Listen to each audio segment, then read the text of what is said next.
Boa noite, divas lindas. Vamos dar sequência na nossa leitura diária. Paramos ontem em Mateus 2, capítulo 2, versículo 9, né? Então vamos prosseguir aqui com o 10. Que Deus inspire os nossos pensamentos, palavras e ações neste momento, para que tudo seja para a glória de Deus. Por Cristo Senhor nosso. Amém.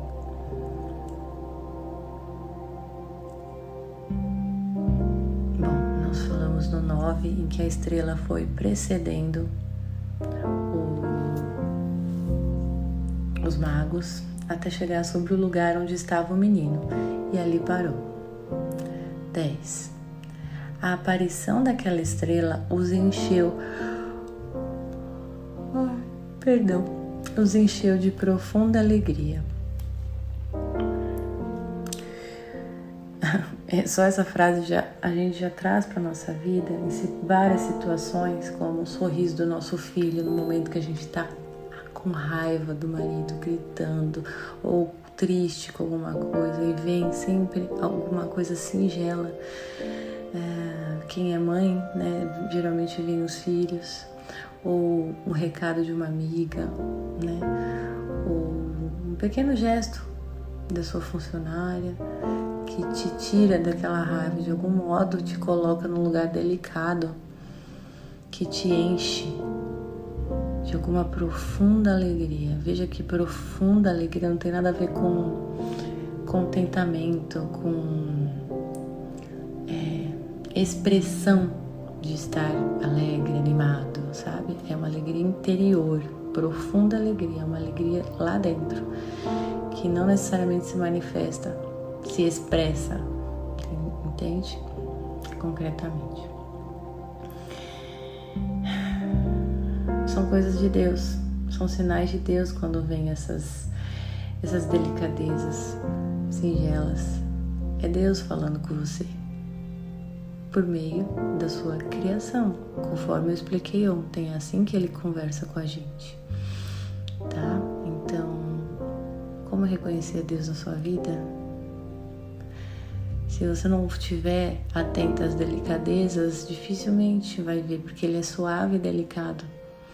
Mas, mesmo assim, você tem esses momentos, que são os momentos que você se preenche de alguma coisa que vem do bem, da felicidade, que vem da bondade, né? Como esses exemplos que eu dei agora. E pode vir através dos prazeres também, tá? Porque tudo é bom. Tudo que Deus criou é bom. Pode vir através de um momento de 1 hora sozinho que você vai ter, sei lá, a sogra ligou e falou que quer ficar com os filhos, seu marido tá descansando, e você vai ter um momento aí teu que você tanto gostaria. É um prazeroso, né? Então, também Ele comunica através dos gostos, tá? E te reanima. Deus oferece pra gente aquilo que a gente está necessitando naquele momento. E nós temos grande dificuldade de perceber o que a gente necessita. A gente fica imaginando muitas coisas e achando que precisa de muitas coisas que a gente idealiza e fixa esse ideal como até crenças de que eu só serei feliz se eu obter isto que eu imaginei para mim, essa história que eu conto, né? E na verdade, Deus dá o que a gente de fato necessita, e a gente tem grande dificuldade de reconhecer o que a gente realmente necessita. É um exercício que a gente deve fazer e que só é possível quando você decide entrar no seu interior, né? Fazer essa viagem à sua interioridade mesmo. Interioridade não é mente, não é ficar em devaneios entre passado e futuro, né? Mas é penetrar em si, naquela parte obscura que você evita a todo custo, por parecer trabalhoso demais, por principalmente ser obscuro demais, e o que é escuro a gente teme entrar, porque a gente não sabe o que tem lá, né? O fato é que você só se ilumina e se liberta se você entra nessa escuridão de si mesma. 11. Entrando na casa, acharam um menino com Maria, sua mãe. Prostando-se diante dele, o adoraram. Depois, abrindo seus tesouros, ofereceram-lhe como presentes ouro, incenso e mirra. É o modo de se comportar diante de um rei, né? Você se prostra em respeito e reverência, traz presentes, coisas que você tem de melhor. E isso me lembra Caim e Abel, né? Que um trouxe o que tinha de melhor a Deus e o outro trouxe o que não tinha, deixou o melhor para ele guardado e levou alguma coisa lá para Deus. Como se Deus enxergasse tudo, não soubesse de tudo e não estivesse em tudo, né? 12. Avisados em sonhos de não tornarem a Herodes, voltaram para sua terra por outro caminho. Vocês lembram que eu falei ontem, que nós poderíamos pensar em várias coisas no nosso pensamento mundano, no nosso pensamento carnal. Pensar, meu Deus, né? Que eu comentei ontem, que eu até falei que é um pleonasmo. Deus sabe que os caras vão denunciar, né? Os magos vão denunciar. É o sono, gente. Vão denunciar onde está Jesus e ele está enviando mesmo assim, né? Então, isso aqui prova, entendeu? Quando você confia na providência, a história que sai perfeita, né? Quando não confia, sai toda torta, cheia de problemas, que é o que a gente mais vê hoje, né? As famílias devastadas, porque não confia em Deus e tenta fazer com suas próprias forças, confia em si mesma, confia nos seus desejos, nas suas vontades, e aí se vê num buraco, num beco sem saída, né? Seja mulheres num casamento triste, né? Seja mulheres que decidiram não se casar e não ser, né? Dizer a negação para o ser maternal, né? No dia a dia, pensar em si mesma, o individualismo. Enfim, acontece isso, né? Quando a gente não confia, as coisas saem toda torta, esquisita. E quando confia, é esquisito no sentido de que a lógica não compreende como que vai solucionar aquilo, no entanto sai tudo perfeito. E é o caso aqui, né? Ele simplesmente avisou no sonho para os magos não irem e pronto, os magos não foram, resolvido. Olha só que coisa. Tão simples e divino, né? 13. Depois de sua partida, um anjo do Senhor apareceu em sonhos a José e disse: levanta-te, toma o menino e sua mãe e foge para o Egito.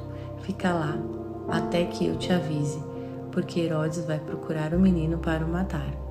José levantou-se durante a noite, tomou o menino e a sua mãe e partiu para o Egito.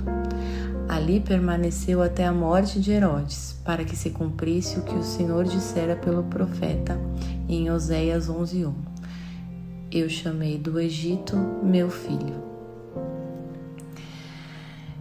Bom, então aqui você vê a docilidade novamente de José, viril, né?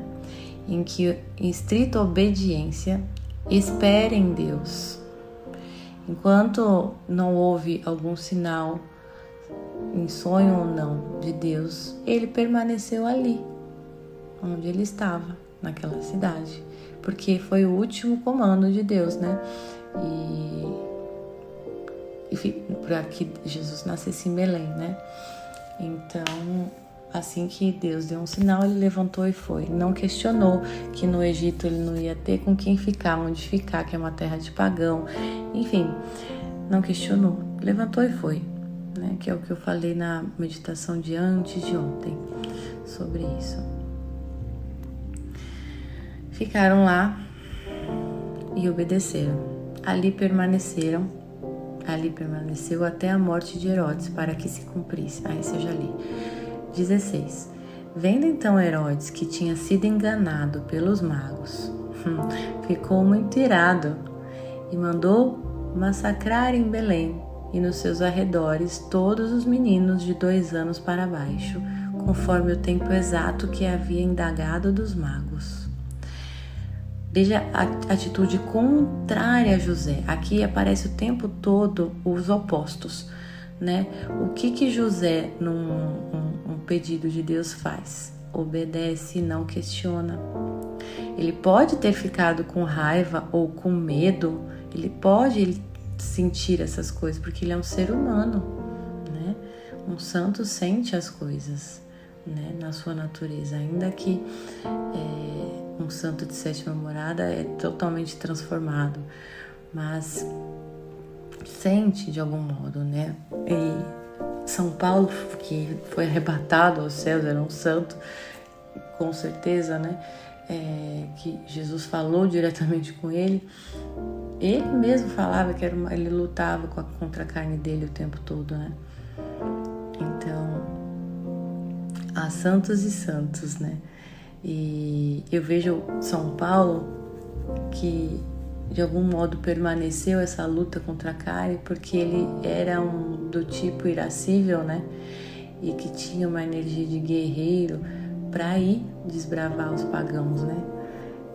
Ele foi chamado para converter os pagãos, né? Enfim, então aqui é o oposto. Herodes se encheu de ira e tomou atitude. A atitude dele foi dar vazão à raiva dele, que é uma vingança, com certeza, né? Que é querer mostrar que tem mais poder do que as pessoas que enganaram ele, né?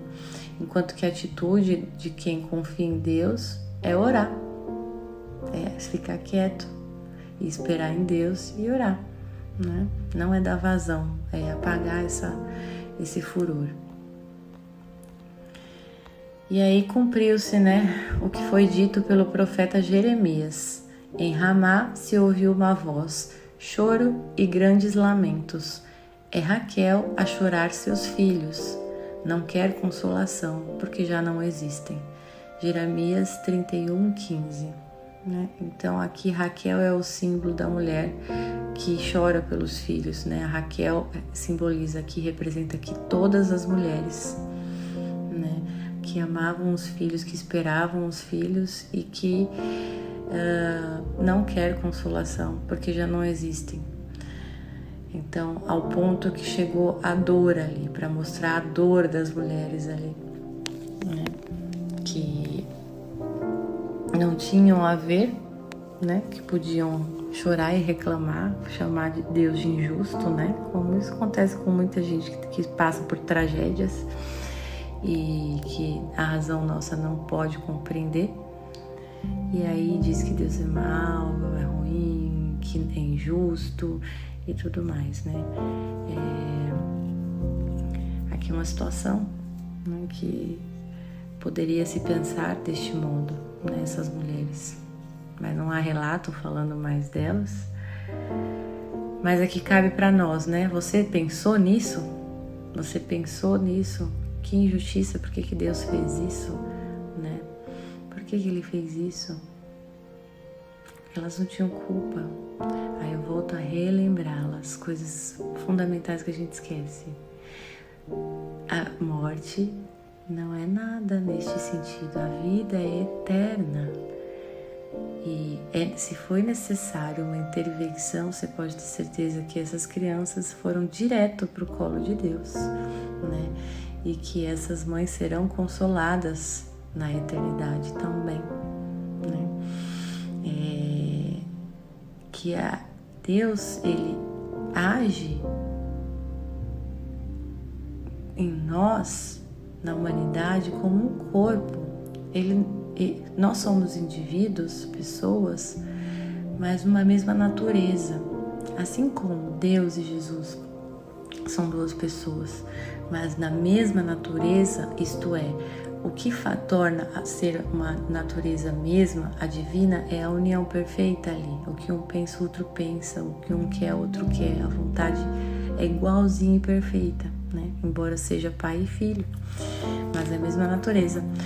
Assim somos nós para Deus, é uma humanidade, é um uno, entende? Então, todo o movimento da história, tua história pessoal particular, não pode ser vista sobre os olhos só da tua história, mas desse uno. Tem um propósito, entende? Para uma tragédia, uma coisa que parece injusta acontecer. Este propósito é universal, é para a história universal acontecer do modo que deve acontecer conforme a vontade divina, para que a vida eterna seja para todos os justos que quiseram a Deus, sem exceção nenhuma. E aqueles que negaram, escolheram, consentiram em livre e espontânea vontade não querer Deus, se apartarão, serão queimados como a palha. Então, vocês precisam ter consciência universal diante da sua própria dor.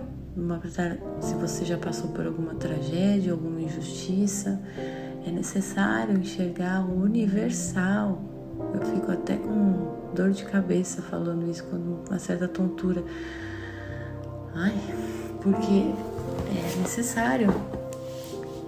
Eu acho que isso, vocês nunca tiveram conta disso, mas eu acho que é o recado principal de hoje, da nossa meditação de hoje. Tá bom? Deixa eu ver quantos versículos falam. Vamos finalizar hoje, né?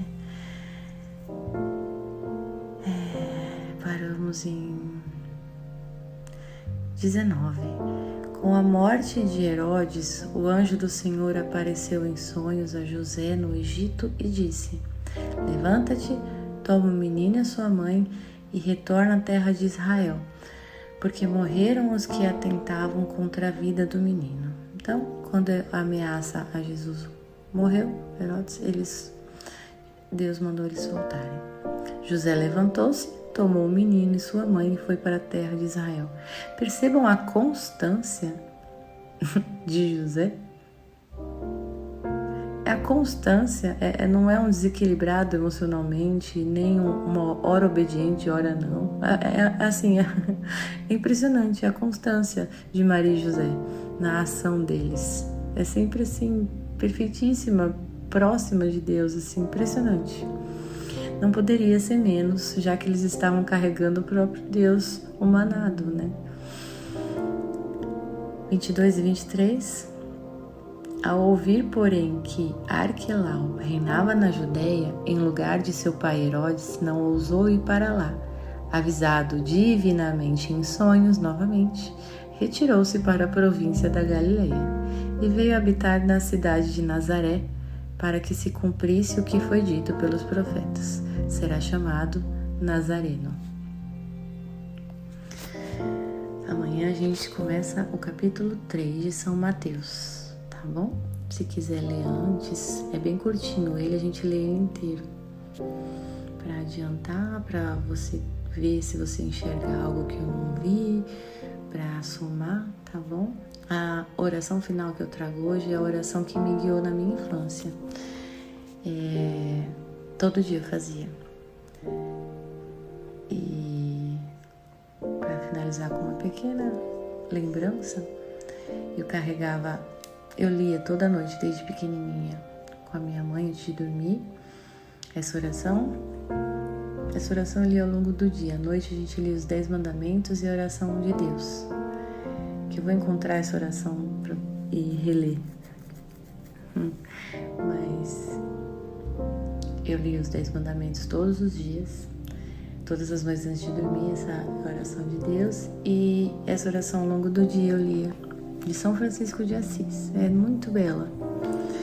E interessante que um dia eu lembro isso como se estivesse acontecendo agora, de novo, aqui na minha frente. Eu entrei no quarto da minha mãe à tarde, porque minha mãe não deixava eu entrar no quarto dela. Ela trabalhava o dia todo. Ela era cabeleireira. Só que ela não queria sujeira nem que mexesse no quarto dela nunca. O quarto dela parecia que era um templo, não podia entrar quando ela não tava. Então, né, criança, e eu ainda, justo eu, né? Meu irmão nem ligava, mas eu ficava assim, eu vou entrar, né? tipo Pandora. Eu vou entrar. Aí eu gostava de entrar, sentir o cheirinho dela. Aí eu abraçava a camisola dela e ficava deitada com saudade dela. E a cama da mãe é sempre mais gostosa que a nossa, né? A cama era geladinha, fofinha. E ela tinha a Bíblia sempre aberta na cabeceira da cama. Mas nunca lia. Ela lia o livrinho dela de oração, a gente lia juntas. E eu fiquei curiosa, olhei ali, mas ela enfiava tudo que eu dava pra ela, cartinha da escola, tudo ela ia enfiando na Bíblia. E, né, eu falei, caramba, eu olhei a Bíblia, por que ela enfia todas essas cartas aqui, né? Que livro é esse, né? E abri aleatória e li um pedacinho. E esse pedacinho foi o que guiou a minha vida inteira e até hoje guia. E não é porque eu li que guia, mas quando eu li eu me reconheci. Ali estava a minha vocação mais pura no sentido de simples, né? Que a gente busca, quando a gente fala em vocação, a gente busca algo mais complexo, né? Mais específico, mais parecido com o mundo, né? Uma descrição de uma profissão, de algo assim, né? E não tem nada a ver com isso, vocação. E ali estava no modo mais puro e simples, que é o meu chamado, que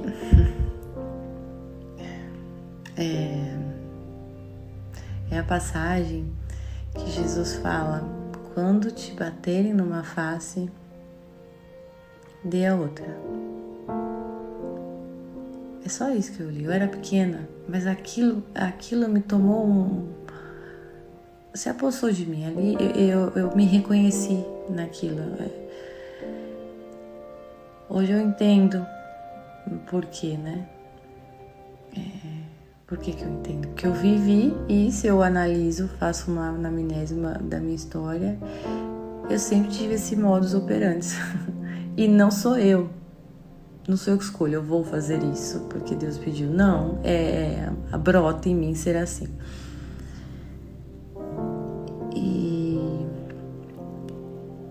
Então, eu tô falando essa historinha só para finalizar com uma historinha de consolo, né? De empatia, de entrosamento entre nós. Vamos à oração.